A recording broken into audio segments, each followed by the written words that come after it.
안녕하세요. 강신우의 교회음악 강의를 맡아 진행하는 강신우입니다.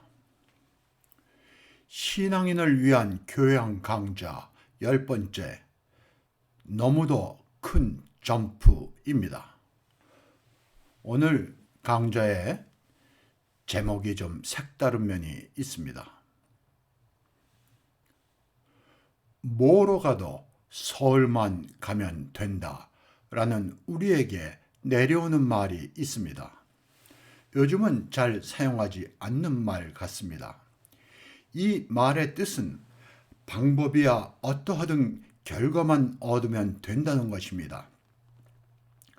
우리는 기본과 과정을 무시한 채 결과만을 얻으려 하는 경우가 있습니다.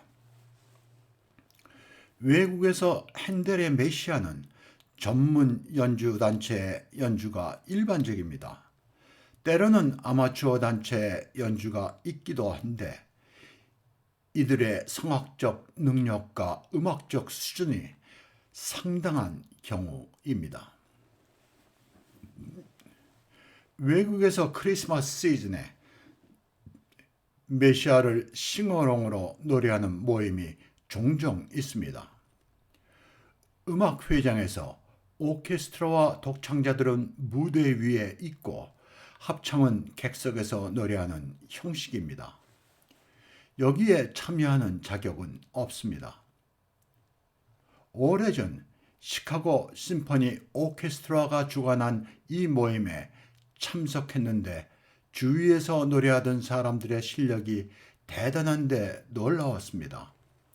이러한 모임이 아마추어가 메시아에 참여하는 모범적 예가 아닌가 합니다. 과거에 우리는 핸델의 메시아가 교회 성가대들의 도전의 대상이었습니다.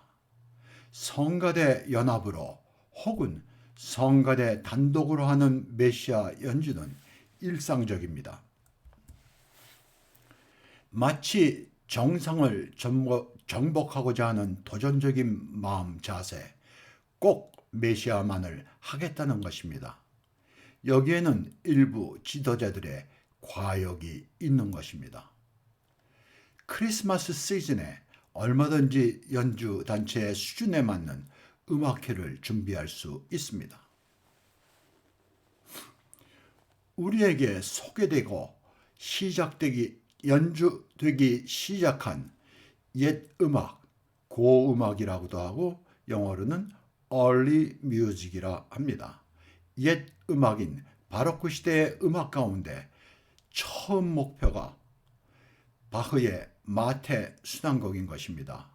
이들 마테 순환곡의 연주는 전문 연주 단체들의 연주로 대체로 수준이 높았습니다. 메시아와 비교하면 격세지감을 느끼게 합니다. 지금은 세계적으로 바로크 시대의 음악과 르네상스 시대의 다성음악인 옛 음악 연주가 붐을 이루는 것 같습니다. 고전파 시대의 하이든, 모차르트나 베토벤과 같은 음악가들의 작품 역시 그 시대 악기로 연주하곤 합니다. 이들 연주는 그 시대에 사용하던 시대 악기와 그 시대의 연주 형태로 연주하고 있습니다. 우리는 르네상스 시대의 다성음악 형식의 합창 음악의 정수인 무반주 합창 음악보다는 기악 반주가 함께하는 바로크 시대의 성악 음악을 더 선호하는 것 같습니다. 바흐의 마테 순환곡의 고장인 독일이나 유럽에서 해마다 순환절 기간에 예배에서 반복하여 봉독되는 사복음서의 그리스도의 순환의 말씀은 아주 먼 옛날부터 들어온 귀에 익은 그리스도의 순환의 이야기입니다. 중세 때부터 있어왔던 순환극 역시 그들의 오랜 신앙생활 가운데 함께하여 왔습니다. 중세시대의 예배에서 이 순환의 말씀은 찬트로 노래하였고 르네상스 시대의 다성음악에 의한 합창음악, 바로크 시대 양식에 의한 음악과 여러 형태의 순환음악이 이어져 오고 있습니다. 바흐에 의한 순환음악들은 음악 예술에서 최고 경지에 이른 큰 규모로 연주회를 위한 음악입니다. 이들 바흐의 순환곡들은 이전의 노래로 불리던 복음서의 순환의 말씀으로 짧고 단순한 형태의 예배를 위한 음악이 아닌 복음서의 그리스도의 순환의 말씀을 중심으로 대본 작가의 대본에 의한 음악과 회중에게 잘 알려진 코랄은 독일 찬송을 얘기하죠. 그리고 큰 규모의 오케스트라가 함께하는 형태입니다. 바흐의 마태 순환곡은 3시간에 이르는 대작인 것입니다. 우리의 짧은 교회의 역사와 전통, 그리고 설교가 중심이 된 예배에서 사복음서의 그리스도의 순환의 말씀 전체를 예배에서 들을 기회마저 거의 없는 것입니다. 한편 옛 음악은 우리에게서는 일반적이지 않은 클래식 음악이며 그 시대의 합창 음악 역시 생소한 편입니다. 이러한 환경에서 우리가 이해하기 쉽고 어렵지 않은 옛 음악들에 대한 연주가 먼저 있은 뒤에 바흐의 순환곡의 연주가 있는 것이 바람직하지 않나 하는 생각을 하여 보았습니다. 유럽을 포함한 서양음악 선진국에서도 바로크 음악이나 르네상스 시대의 음악은 연주 형태나 연주회 장소는 소박한 데 비하여 관객들은 고전음악의 깊은 이해와 지식을 가진 매니아 수준의 관객이 일반적입니다. 그 이유는 이들 시대의 음악은 일반적이지 않고 이해하기 어려운 면이 있기 때문입니다. 우리에게 친숙한 합창음악도 이를 이해하기란 결코 쉬운 음악이 아닌 것입니다. 이들 시대의 많은 음악은 예배와 관계된 음악들로 교회에 대한 이해와 신앙심마저 필요한 것입니다. 이러한 음악을 우리는 준비되지 않은 청중에게 그 시작을 음악적으로 가장 높은 수준, 더 나아가 신학적이고 신앙적인 음악을 소개하는 것이 아닌가 하는 생각이 앞섭니다. 시대를 대표하는 많은 작곡가는 고전 음악 이전에는 거의가 오르간 주자였고 그 이후 대부분의 작곡가는 피아노 주자로 이들 거의 모두가 건반악기 주자입니다. 선율만을 연주하는 악기보다는 화성을 연주하는 건반악기 연주자들이 작곡가나 지휘자인 경우가 일반적입니다. 전통적으로 오르간 연주자는 하프시코드 연주자이기도 합니다. 오르간 주자는 음악가 가운데 음악에 대한 깊이 있는 학문적인 지식과 함께 폭넓은 역할을 하여 왔습니다. 이들은 오르간과 하프시코드 연주자이면 물론 작곡가이고 합창주의자이며 음악 교육자입니다. 옛 음악 지휘자는 오르간 연주자인 경우가 일반적으로 이들 지휘자들은 그 시대 음악에 대한 스페셜리스트입니다. 여기서 스페셜리스트를 학자라고 번역해 봤습니다. 맞을지 모르겠습니다. 적당한 언어인지 모르겠어요.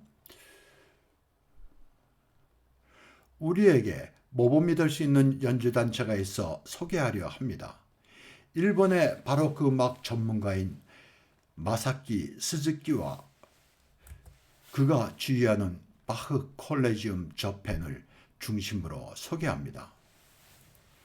그는 오르간과 하프시코드 주자이며 지휘자로 옛 음악, 특별히 바흐 음악에서 세계적인 명성을 떨치고 있습니다. 그는 바로 그 시대 음악 연주가 활발한 네덜란드에서 공부를 마치고 일본에 돌아와 고베 챔버가요 규모의 바흐 콜리지움 저편을 시작하였고 바흐 칸타타 전곡이 200곡이 넘죠. 바흐 칸타타 전곡 녹음에 도전하여 25년이 지난 뒤에 이를 마무리하게 되었습니다. 요즘 젊은이들이 말하는 맨땅에 헤딩하기와 같은 일을 인내하고 노력하여 이룩한 결과인 것입니다. 한편 그는 그의 일을 감당할 수 있는 자질과 능력을 가지고 있는 사람입니다. 그의 노력으로 바로크와 옛 음악의 벌모지였던 일본에 그 뿌리를 내리게 하였고 세계적인 명성도 얻게 되었습니다. 그의 말에 따르면 합창단을 시작할 즈음에 바흐의 음악이 너무 어렵고 모국어 아닌 독일어 발음 역시 어려워 단원들이 연습 도중 이를 감당치 못해 어느 단원은 울기도 하고 지쳐 연습을 중단하기도 하였다는 것입니다. 다른 어려움은 바로크 음악 연주를 위한 그 시대의 악기를 연주할 연주자는 물론 악기조차 없어 어려움을 겪는 등 많은 일들이 있었으나 이를 극복하고 그의 뜻을 이루었습니다. 그는 일본에서 바로크 음악의 개척자라 하겠습니다. 그의 공로를 인정받아 그의 모교인 네덜란드의 개혁교회 캄펜 신학대학 역사상 처음으로 그 대학의 명예 신학 박사 학위를 받게 되었던 입지적인 인물입니다. 그는 박사학위 수여식에서 세속적 민족이며 비기독교 국가인 일본에서 생사하고 먼 나라인 독일어로 쓰여진 것으로 음악 자체 또한 어려운 바흐의 칸타타의 연주가 있게 되었다는 것은 놀라운 일이라 말하고 있습니다. 그의 열정으로 유럽의 바로크 시대 음악을 연주하는 전문단체가 일본에 있게 되었습니다. 실제 이들이 노래한 바흐 칸타타 CD와 DVD들이 세계 시장에서 판매되는 것이 현실이 되었습니다. 이는 이 합창단이 세계적인 연주단체로 인정받은 것입니다. 이들이 노래한 바흐의 칸타타들과 순환곡들을 유튜브에서 쉽게 접할 수 있습니다. 오래전 이곳 뉴질랜드에 오르간 주자이며 바로크 음악 전문 연주자로 네덜란드에서 공부한 음대 교수의 말을 들은 적이 있습니다. 그의 말에 따르면 자신이 공부하던 학교에 옛 악기를 전공하는 많은 일본 학생들이 있었는데 그들은 일본 정부의 지원을 받고 공부하고 있었다는 것입니다. 이 말을 듣고 일찍이 16세기 일본에서 어린 남자아이들을 노모에 유학 보낸 일과 메이지 유신 전과 후에 영국을 포함한 유럽과 미국에 젊은 엘리트들을 보내 정치, 군사, 사회, 문화 등 전반에 걸쳐 외국 문물을 배우고 익혀왔던 일들이 기억나 놀랍고 부러운 마음이 들었습니다. 지금 이 합창단의 연주를 접하면 초기 연주회와 달리 옛 악기 연주자들 대부분이 일본 사람들이고 적은 수의 유럽인 연주자가 함께합니다. 아직 독창자들은 유럽인들이 노래하고 있습니다. 아마 언어라는 걸림돌이 있어 좀 더 시간이 필요할 것 같습니다. 물론 합창은 처음부터 일본인들이 맡아 노래하여 오고 있습니다.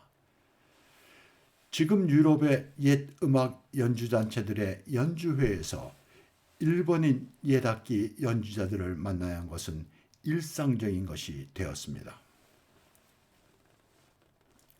일본은 여러 음악 장르에서 음악가들을 배출하고 있습니다. 우리와는 달리 피아노, 바이올린, 첼로, 성악도 오페라와 같은 분야에 치우치기보다 그 폭과 저변이 넓은 것입니다. 더욱이 일반적이지 않은 비인기 분야를 국가가 나서 장학금을 지원하며 육성하는 데 놀라움을 금할 수 없습니다. 외국에서는 전문 교육을 받아도 미래에 금전적 보상이 따르지 않는 분야나 미개척 분야는 대학에서 장학금 제도가 활성화되어 있습니다. 미국의 명문대학교 가운데 교회음악, 교회 건축, 교회 미술과 조각, 예배와 같은 분야에서 큰 장학재단이 있어 그들의 학업을 돕고 육성하는 제도가 있습니다. 일본의 산업은 기초 분야에서 세계를 선도한다 합니다. 24명의 노벨 과학상 수상자들 대부분이 기초 과학 분야이며 더 놀라운 것은 이들 대부분이 특정 대학이 아닌 일본 각지에 선재되어 있는 대학 출신이라는 것입니다. 우리는 기초 과학보다는 이를 응용하여 제품을 만드는 기술이 뛰어나고 이 분야에서는 일본을 능가하는 기업들이 많다고 합니다. 산업 구조에서 일본은 기초 분야 부분이 단단하며 한국은 응용 분야에서 강점이 있다는 것입니다.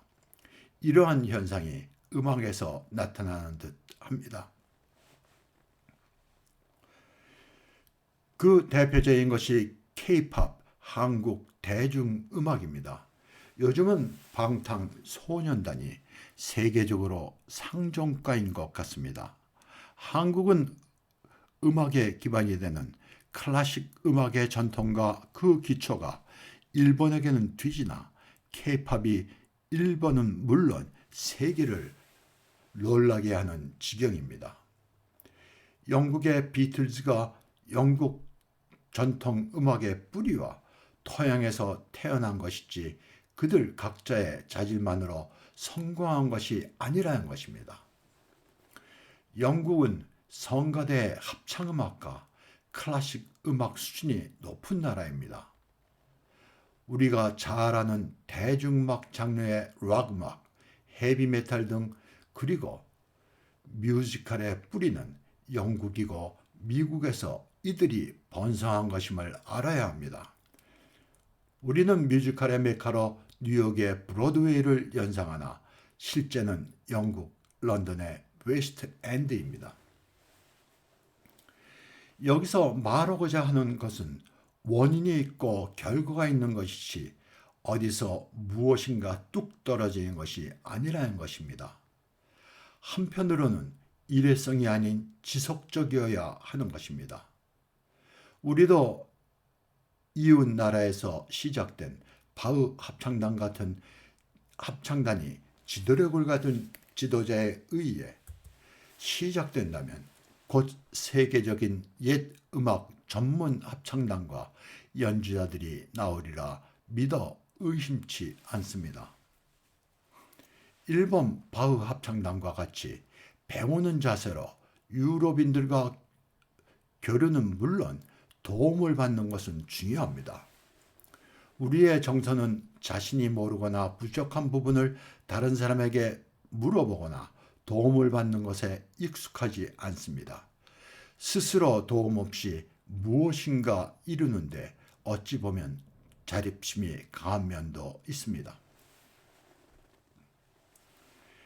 일본 바하 합창단을 시작하고 이 합창단을 세계 무대에 올려놓은 마사키 스즈키의 능력과 지혜 그리고 노력을 높이 평가하는 것입니다. 스즈키는 쉬운 길이 아닌 어려운 길, 신앙적으로 표현하면 쉽고 편한 넓은 길이 아닌 험난한 좁은 길을 택한 것입니다. 지금 우리나라에도 옛 음악 연주가 활발히 연주되고 있습니다. 하나그룹에서 해외 연주자들을 초청한 무대와 유럽에서 활동하던 우리 연주가들의 연주회가 있습니다. 이들 연주회는 콘서트를 중심으로 한 음악회로 기악 음악과 독창자 중심의 극음악이 일반적인 것 같습니다. 바로 그 시대의 많은 찬송가, 합창음악은 교회음악, 더 엄밀히 말하면 예배에서 불리는 음악들입니다. 이들 음악 프로그램을 가지고 교회를 중심으로 합창단들이 활동하면 어떨까 하는 생각입니다. 중창단 규모의 적은 수의 그룹으로 찬송을 중심으로 한 프로그램을 가지고 시작하면서 시대악기와 함께 노래하고 오르간 연주를 함께하면 좋을 것입니다. 이들 음악이 우리에게 잘 알려지지 않은 찬송가, 합창 음악을 해설과 함께 성도들이 함께 노래하기도 하는 프로그램으로 일반 성도들을 대상으로 하는 것입니다. 외국의 교회에서는 흔히 있는 형태의 교회에서의 음악회입니다. 우리 교회는 교인들을 위한 교회 문화와 음악 프로그램이 없는 것입니다. 이제 이러한 것이 교회에서 시작되어야 할 때입니다. 예를 들면 사순절 기간에 그리스도의 순환의 말씀을 간단히 극화하여 진행하다가 그 중간에서 그에 알맞은 찬송이나 합창음악을 시대악기나 오르간 등으로 반주하여 중창으로 노래하는 것입니다.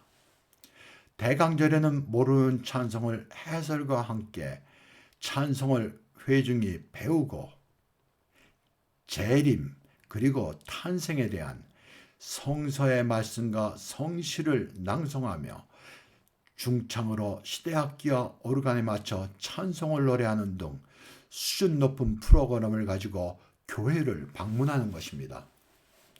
이러한 프로그램은 전문 음악인과 전문가에 의한 연출로 그 수준을 높여야 합니다. 이 외에도 관심을 가지면 창의적인 프로그램을 생산할 수 있습니다.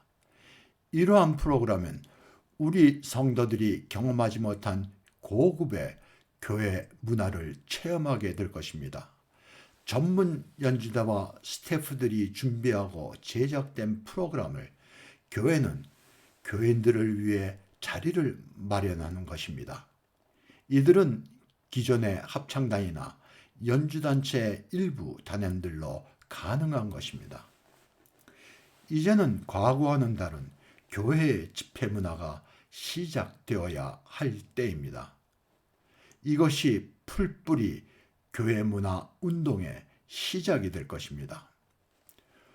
우리 교회들의 개방이 우선되어야 하고 이들 출연자나 단체를 후원해야 할 것입니다.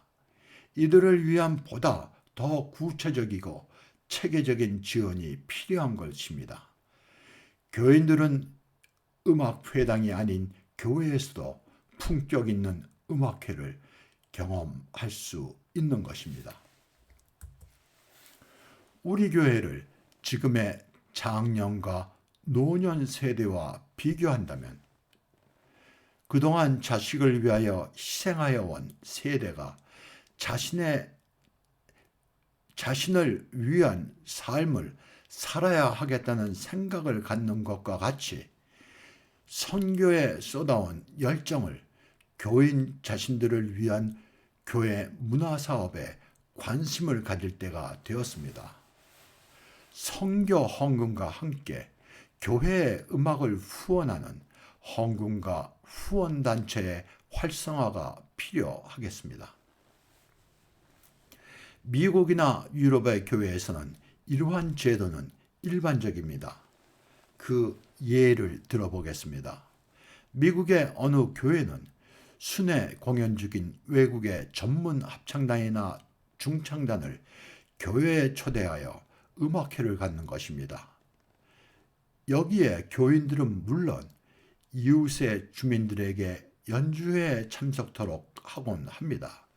그 비용의 대부분, 많은 부분을, 때로는 전액을 교회에서 담당하고 참석자들에게는 적은 금액 혹은 무료로 초대하기도 합니다. 오늘 강의는 이것으로 마치겠습니다. 감사합니다.